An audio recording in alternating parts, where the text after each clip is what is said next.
My goodness, 5 years in the making. How are you feeling right now? Nervous, excited? Well, I'm very excited. It took us a long time to get this far, and I really think it's important to show to everybody that we can do it this way. We can produce meat this way.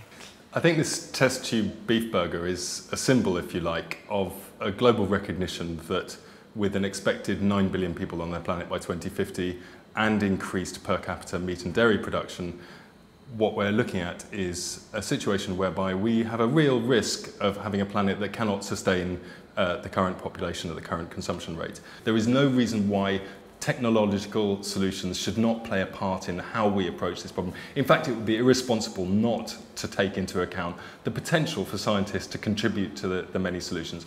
But let's not forget, we already actually grow enough food to feed the planet as it is, and indeed to feed the 9 billion that will exist on this planet by 2050 if we don't tackle the population issues first.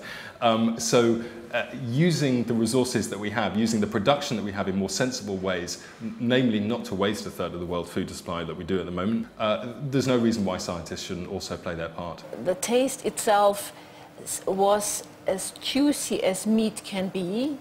But it's funny, you had the fat around because he was preparing it nicely, but inside it wasn't that intense meat flavor. I think one of the big hurdles for lab-grown meat is, of course, whether consumers, whether the public, are going to be willing to eat it.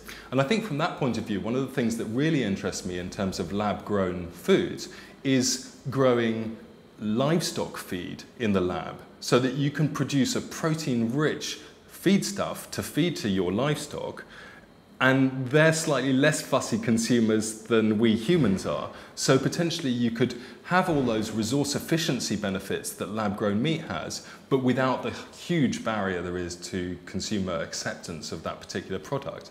And that could help to relieve pressure on land, on forests, on water, and of course on the climate, which all the production of meat and dairy products globally is having a massive negative impact on. Let's not forget that this isn't a silver bullet. It is one potential solution